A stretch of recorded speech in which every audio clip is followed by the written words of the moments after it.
Assalamualaikum dan salam sejahtera. Bersama saya Nurliana Termizi dalam 15 minit MMTV edisi 6 Mac 2023. 4 ahli Dewan Undangan Negeri Adun Pembangkang Pulau Pinang diarahkan keluar meninggalkan sidang Dewan Undangan Negeri DUN hari ini selepas usul pengosongan kerusi diluluskan sidang DUN. Kesemua mereka yang juga adun daripada Parti Pribumi Bersatu Malaysia Bersatu meninggalkan bangunan DUN kira-kira pukul 1 tengah hari selepas diarahkan berbuat demikian oleh Yang di-Pertua DUN Pulau Pinang Datuk Lau Chu Kiang sebaik sahaja usul itu mendapat sokongan majoriti adun. Terdahulu, usul pengisytiharan kekosongan kerusi Dewan Undangan Negeri Pulau Pinang di bawah perkara 14A Perlembagaan Negeri Pulau Pinang itu dicadangkan Datuk Ahmad Zakiuddin Abdul Rahman PKR Pinang Tunggal dan disokong Jagdeep Singh Dio DAP Datuk Keramat. Usul itu dibenarkan dibahaskan terlebih dahulu oleh Chu Kiang sebaik sahaja sidang DUN bermula kira-kira pukul 9.30 pagi selepas mengambil kira kepentingan usul tersebut yang berkaitan dengan Perlembagaan Negeri Pulau Pinang serta berikutan keputusan mahkamah berkenaan enakmen anti lompat parti pada 2 Mac lalu. Ketika membentangkan usul itu, Ahmad Zakiuddin yang juga Timbalan Ketua Menteri Satu berkata, perkara 14A Perlembagaan Kerajaan Negeri Pulau Pinang dengan jelas menetapkan seseorang adun hendaklah mengosongkan kerusinya apabila melepaskan, berhenti atau dilucutkan keahlian daripada sesebuah parti politik atau menyertai mana-mana politik lain. Terdahulu, seperti dijangka, sesi perbahasan usul menjadi kecoh dengan keempat-empat adun iaitu Dr. Afif Bahardin, Seberang Jaya, Zulkifli Ibrahim, Sungai Aceh, Khalid Mehtab Muhammad Ishak, Bertam dan Zulkifli Mat Lazim, Teluk Bahang berhujah mempertahankan kerusi masing-masing. Presiden PAS Tan Sri Abdul Hadi Awang melihat usaha menumbangkan kerajaan pimpinan Perdana Menteri Datuk Seri Anwar Ibrahim tidak menjadi kesalahan kerana negara mengamalkan sistem demokrasi berperlembagaan.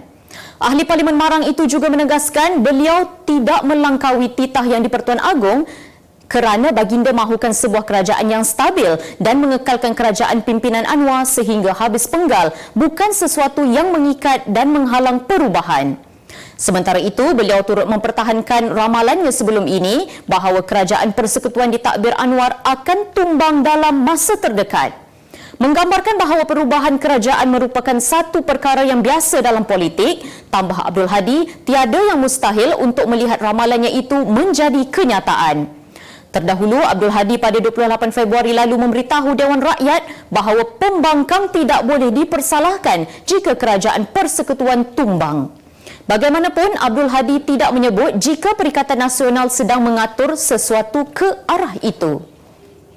Malaysia berhadapan risiko lambakan sisa domestik yang berpunca daripada kelemahan sistem pengurusan sekaligus menyebabkan kira-kira 38,000 tan sampah sehari tidak dapat ditangani dengan baik. Lebih membimbangkan apabila 83 pusat pelupusan sampah terbuka sudah ditutup dan hampir 163 pusat pelupusan sampah yang masih beroperasi juga sudah mencapai tahap kapasiti harian. Pengarah Pelestarian Kampus Universiti Teknologi Malaysia UTM, Profesor Dr. Muhammad Fadil Maddin berkata, kawasan pelupusan sampah kebiasaannya mempunyai jangka hayat sekitar 20 hingga 25 tahun.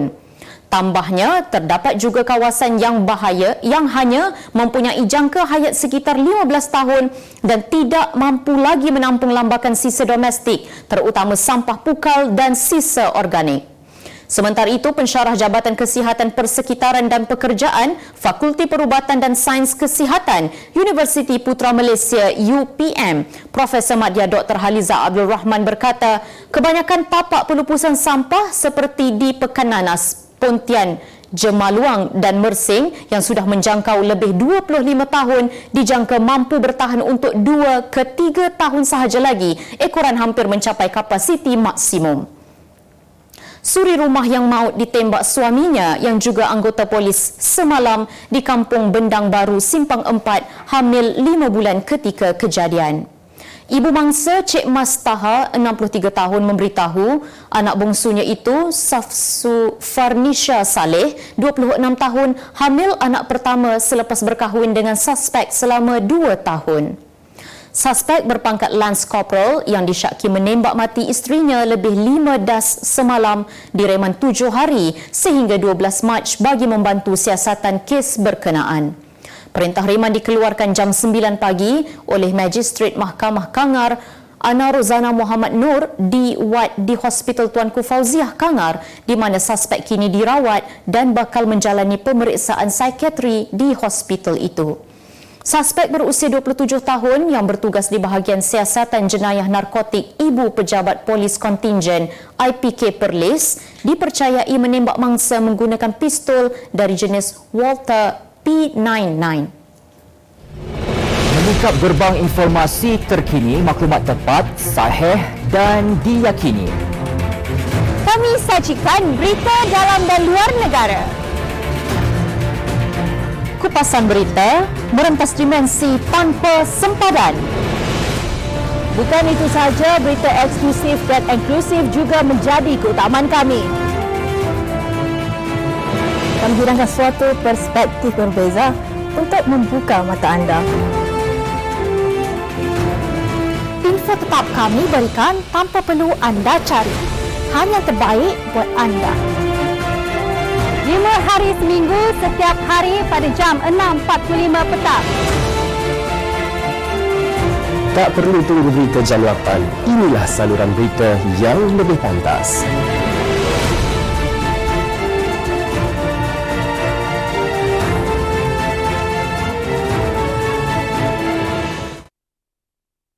Polis Kontingen Negeri Sembilan sedang memburu 4 lelaki bagi membantu siasatan 25 kes penipuan pelaburan tidak wujud di media sosial yang melibatkan kerugian keseluruhan sebanyak 5.3 juta ringgit di seluruh negara. Ketua Polis Negeri Sembilan, Datuk Ahmad Zafir Muhammad Yusof berkata, dua mangsa iaitu seorang pesara berusia 71 tahun dan seorang akaunten syarikat swasta berusia 49 tahun telah membuat laporan polis pada 20 dan 22 Februari lalu selepas didakwa ditipu oleh sindiket pelaburan tersebut. Suspek yang dikehendaki untuk membantu siasatan dikenali sebagai V. Parameswaran, 35 tahun, 38 tahun, Muhammad Subris Abdullah 55 tahun, Muhammad Ashraf Muhammad Hisam 27 tahun dan Muhammad Sabran alias 38 tahun. Jelasnya kesemua suspek akan disiasat di bawah Seksyen 420 Kanun Keseksaan iaitu menipu. Seorang lelaki tempatan berusia 40 tahun dipercayai memandu laju dalam keadaan khayal dan melanggar 6 kenderaan sebelum kereta yang dipandunya terbalik di Lebuh Raya Bukit Jalil Sabtu lalu. Ketua Polis Daerah Ceras, Asisten Komisioner Zamhalim Jamaluddin berkata, dalam kejadian di kawasan berhampiran bulatan Lumba Kuda itu, suspek yang memandu kenderaan jenis Lexus hilang kawalan sebelum terbabas dan melanggar 6 kenderaan yang sedang berhenti di lampu isyarat. Tambahnya, suspek telah dibawa ke Balai Polis Trafik Kuala Lumpur untuk menjalani saringan air kencing dan didapati positif dadah jenis ganja. Suspek kemudiannya ditahan bagi siasatan mengikut Seksyen 42 Akta Pengangkutan Jalan 1987 kerana memandu secara melulu dan berbahaya sehingga mengganggu pengguna jalan raya. Sabit kesalahan, suspek boleh dipenjara maksimum 5 tahun atau denda tidak melebihi RM15,000 atau kedua-duanya sekali. Beralih ke berita dunia, Kesatuan Eropah EU mahu meneruskan perjanjian perdagangan bebas FTA dengan Malaysia meskipun pernah menemukan jalan buntu pada 2012. Duta Delegasi EU ke Malaysia, Michaelis Rockers berkata perjanjian tersebut boleh diteruskan dengan lebih baik melalui rundingan semula yang pastinya membuka lebih banyak peluang. Menurut beliau lagi, nilai perdagangan pada 2021 kedua-dua negara berjumlah 200 bilion ringgit dan dijangka terus meningkat tahun ini. Rundingan Malaysia EU FTA dilancarkan secara rasmi pada 5 Oktober 2010. Hingga kini lebih 1,600 buah syarikat EU daripada 12 buah Dewan Perniagaan sudah berdaftar di Malaysia, terutamanya dalam sektor elektronik, mesin serta jentera dan peralatan perubatan. China memperuntukkan perbelanjaan ketenteraan lebih tinggi pada tahun ini iaitu sebanyak $225 bilion bersamaan dengan 1 trilion ringgit dengan kenaikan 7.2%. Kenyataan itu dikeluarkan oleh Kementerian Keuangan China pada hari pembukaan mesyuarat Kongres Rakyat Kebangsaan NPC yang bakal mengiktiraf Xi Jinping sebagai Presiden negara berkenaan buat penggal ketiga. Peruntukan tersebut sedikit tinggi berbanding tahun lepas, sejajar dengan pertumbuhan ekonomi tahunan, namun melebihi sasaran keluaran dalam negara kasar KDNK tahun ini iaitu 5%. Perdana Menteri Li Keqiang memberitahu perwakilan NPC bahawa percubaan negara-negara luar untuk menindas dan menyaingi China semakin meningkat. Tambahnya, pasukan tentera harus memberikan komitmen yang lebih besar untuk latihan di bawah keadaan pertempuran dan menguatkan tugas-tugas ketenteraan dalam semua arah.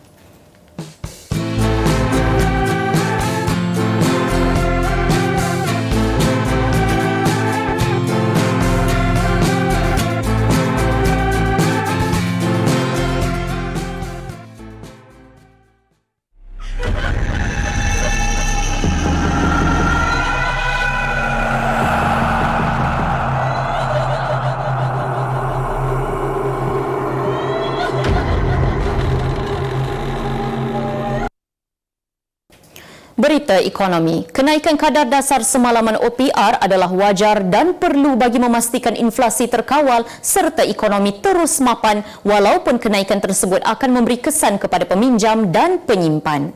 Bagaimanapun, Timbalan Menteri Keuangan Datuk Seri Ahmad Maslan berkata, kenaikan OPR baru-baru ini tidak menyebabkan semua peminjam terkesan kerana peningkatan kepada ansuran bulanan hanya melibatkan peminjam yang mempunyai pinjaman jenis berkadar terapung. Melihat rekod pada Disember 2022, sebahagian peminjam iaitu 50.3% daripada jumlah akaun pinjaman dalam sektor isi rumah adalah pinjaman berkadar tetap berjumlah 6.4 juta akaun. Mengulas lanjut, Ahli Parlimen Pontian itu berkata, kenaikan OPR sebanyak 100 mata asas mencerminkan pengembalian tahap akomodasi dasar monetari ke tahap yang wajar berikutan pengurangan sebanyak 125 mata asas semasa pandemik. Oleh itu, bagi peminjam berkadar terapung yang diambil sebelum pandemik, beliau berkata sebahagian besar daripada jumlah pinjaman terkumpul dan jumlah ansuran bulanan pada masa ini masih lebih rendah berbanding jumlah ansuran sebelum pandemik iaitu 3%. Kumpulan wang simpanan pekerja KWSP dijangka berdepan cabaran pengagihan dividen yang tinggi untuk tahun 2023. Penganalisis ekonomi UniKL Business School, Profesor Madya Dr. Aimizul Hazmi Abdul Rashid berkata, selain kemelesetan ekonomi global, keputusan Rizab Persekutuan Amerika Syarikat yang tidak menghentikan kenaikan kadar faedah juga akan memberi impak kepada dividen 2023. Meskipun terlalu awal untuk menjangkakan dividen itu, beliau meletakkan harapan agar ekonomi negara akan lebih mantap bagi tempoh suku ketiga dan keempat 2023. Ditanya berkaitan dividen 2022 pula, Aimizul Hazmi berkata, dividen itu adalah munasabah berdasarkan situasi pasaran keuangan global dan tempatan. Minggu lalu, KWSP mengumumkan agihan dividen sebanyak 5.35% bagi simpanan konvensional dan 4.75% bagi simpanan syariah bagi tahun 2022. Kita ke berita sukan. Pasukan Negeri Sembilan FC kini berada di tahap motivasi terbaik bagi melayan kunjungan juara bertahan Johor Darul Takzim JDT dalam aksi ketiga Liga Super di Stadium Tuanku Abdul Rahman Paroi pada jam 8 malam ini. Ketua Jurulatih Care Divan berkata, bertemu dengan pasukan terbaik negara itu sudah tentu bukan tugas mudah. Justru beliau menuntut semua pemain skuad JANG akan diturunkan pada perlawanan nanti untuk menampilkan aksi terbaik masing-masing. Jelasnya, para pemain perlu menggunakan kelebihan beraksi di laman sendiri untuk mencari keputusan positif sekaligus membanggakan semua penyokong yang akan hadir. Pada perlawanan jam 8.15 malam ini juga menyaksikan pertembungan antara skuad The Rhinos menentang pasukan Kuching yang berlangsung di Stadium Negeri Sarawak. Sebagai penutup 15 minit MMTV hari ini, saksikan laporan cuaca esok Selasa 7 Mac 2023. Jangan lupa dapatkan akhbar utusan Malaysia dan Kosmo untuk berita-berita terkini dan menyeluruh. Sekian sahaja daripada saya Nurliana Tarmizi. Assalamualaikum dan jumpa lagi.